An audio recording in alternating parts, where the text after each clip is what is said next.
So when it comes to targeting the audience, and we've seen, especially with social media platforms like Facebook, there's also been this bit of a tug of war when it comes to privacy, because how much of your information can be given to a company who wants to target you for their products, for instance, and the access that they have. So how do you kind of maneuver that thin line that a lot of people have been talking about?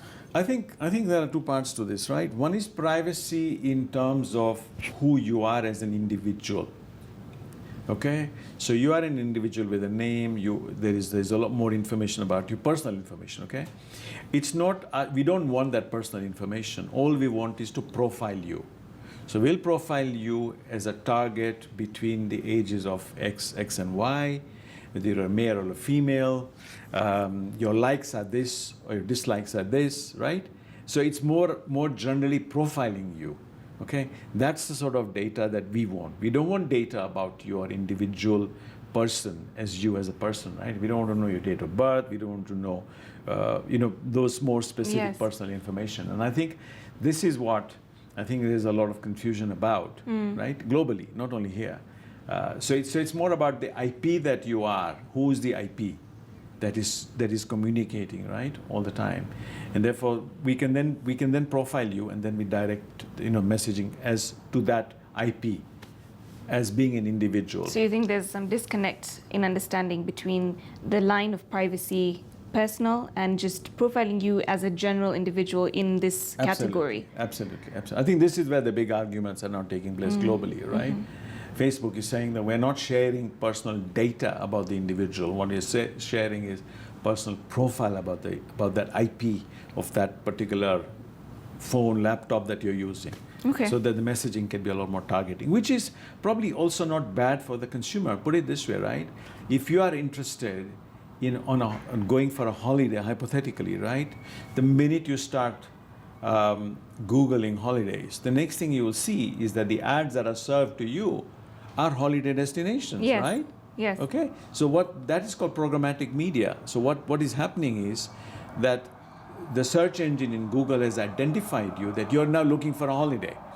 And they've figured out approximately, because of where you're going for a holiday, what type of person you are. Then they start serving you messages about that. Then airline advertising will start throwing at you. Then if you are looking at one particular destination, then you will find from that destination, hotels are targeting you. And sometimes it happens very strangely, where you haven't really Googled, you just think about it, and for some very weird reason it pops up. No, there's no weird reason. The reason is simple. Because you are searching for a particular subject, right? The programmatic platform at Google identifies you straight away, right? Like because the programmatic picks up my age, so they start sending me ads about diabetes and you know what I mean? Not the fun things. Not the fun things, right? Because they think I need that, right? Yeah. So because they've identified who you are roughly, okay? And there's nothing wrong with that, because then what is happening is the messaging is more targeted and it's more relevant. It's serving you better. It's more relevant, more important, right? I mean, I sometimes use this example because it's a pretty gross. Not a gross, but it's very. It kind of puts it straight in perspective, right?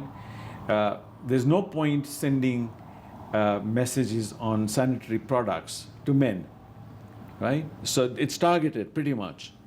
So I think it goes to that extent. Okay.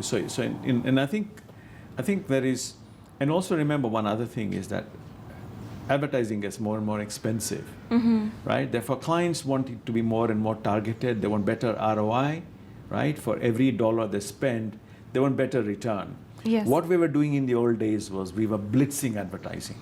So every billboard, every hoarding, on mass television, the message was coming out. And then you kind of think about it, that the consumers that we are really targeting are really that small. We're not targeting the whole universe.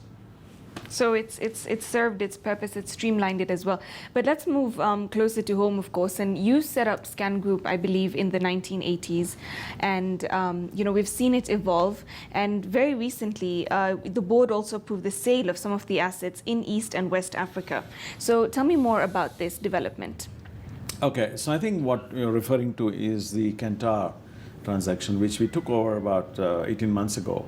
Now, we are majority owned by WPP. 56% is WPP. The rest is, including myself, the rest is listed on the Securities Exchange. I think that globally, WPP had two issues. They had a large amount of debt, which they needed to reduce. Number two is they felt that of all the businesses they had, the research business was going to be likely to be more legacy business now, because a lot of data is picked up with what you're doing online. Therefore, we don't need, therefore the growth in this area was likely to be a lot less faster than in any other industry. Okay. So globally, they decided they wanted to sell it off. Okay, so they invited various multiple organizations to bid for it. There was a bidding that took place.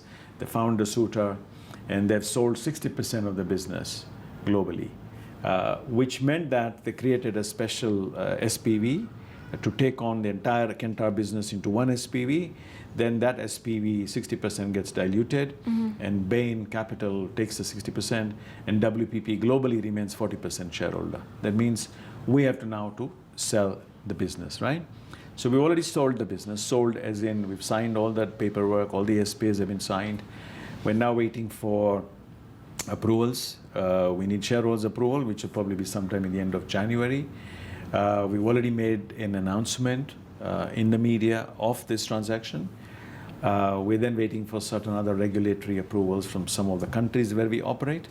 So how do you see that impacting sales, for instance, revenues, and of course the direction which the company is going to be taking in the near future? Well, you see, for us the direction doesn't change because we are still running in the technology space. We still work closely with Kantar like we were doing before. That doesn't change. Obviously, there is going to be, because Kantar was quite a significant amount of our top line, right? So that will be impacted next year and years going forward. Okay. But I think the return that the shareholders are getting is worth the sale that we had to do. So I think the shareholders are getting a pretty decent return in terms of what we paid for it and what we are now getting paid for, right? So the company is going to show a pretty decent profit, which again we declared when we made the announcement. And you also had the special dividend that you gave shareholders in June this year. What can shareholders expect for Q4? We are betting we are hedging our bets on terms of what we think the future is going to be looking for. And I think for us, technology is really key, right? So having invested in Optimus, we've also just launched a very, very nice app called Gobi, G-O-B-Y. And Gobi is an app for SMEs, okay? And any SME can download the app from Google Store, from the Google App Store, and in half an hour they can create their own website, they can transact business with their customers, and it is almost like we've set up a Gobi online mall, so they are part of that mall. Next year we will start promoting the Gobi mall, right? So, and I think the advantage that a lot of these SMEs have, they don't have huge funds to market, right? Yes. But if they're part of the mall, we'll market the mall. You come to the mall, you search what you want, and all the stores that offer that particular service will be available for you. So a and virtual then you can, mall. So it's a virtual mall, yes. You're going to call it the virtual Gobi mall. And you pay rent every month. The rent is a subscription, right? And then you can advertise online. You can create your website online for $3 a month.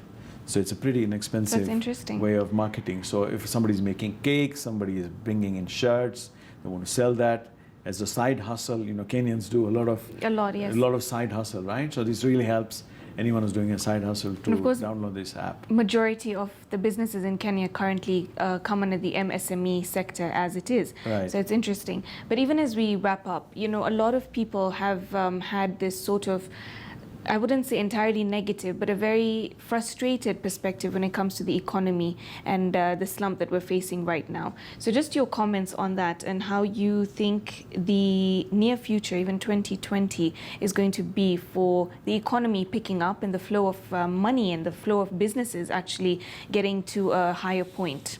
I think sometimes we get negative, which is not good for us. Right? Kenyans, if you look at Kenyans, I think everywhere, I think we just get a lot more pessimistic about it. I think the opportunity is what we should be looking for, right? We are a young country. We have a higher, age group that is under the age of 18, right? We have a vibrant political system, right, that is functioning well despite everything that people may be critical about, right? Streets are safe, okay? Your money is safe in the bank. In terms of our exchange rate, we're doing well, right? So Kenya is a strong economy. And I think it's all about us just having a positive mindset, right?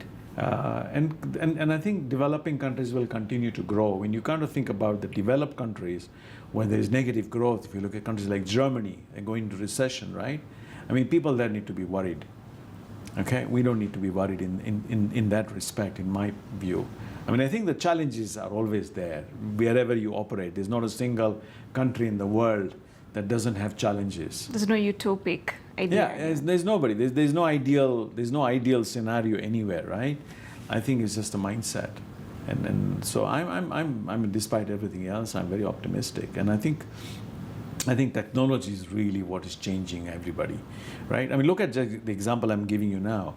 A guy importing or making shirts or cakes had no way of advertising economically. There was no way of him telling people, I've got my wares, right? Now we have Gobi, a simple app that costs you $3 a month, right? And with that, you can advertise your product, you can track your customers, you can deal with them, and it's like an e-commerce site that we are creating for everybody. Now imagine, we're getting Kenyans into the e-commerce space, and that's the future. So technology has, also allowed a much wider net. I mean, look at the growth where China is getting. China is getting that growth because you have these platforms that sell the product. Because they sell the product, they make it available to masses. The guys who are making the products are making money, so the industry is being created. Small-scale industries or large-scale industries being created. People making product, and you've got buyers to sell the product, right? That's all you want. Okay. So keep everybody, keep the economy rolling. So we're going to stay optimistic and positive 2020. Absolutely. Thank you so much for joining us and for speaking to us today on The Trading Bell. Thank you for the invite. Thank you. And there you go. On this episode of The Trading Bell, we dug deep into the advertising industry, not just in Kenya, but globally. And we had a lot of insights from CEO Bharat Thakrar. Of course, you can keep up with The Trading Bell via our social media handles that are appearing on your screen. Once again, my name is Malika Kazia. Thank you for keeping it with The Trading Bell.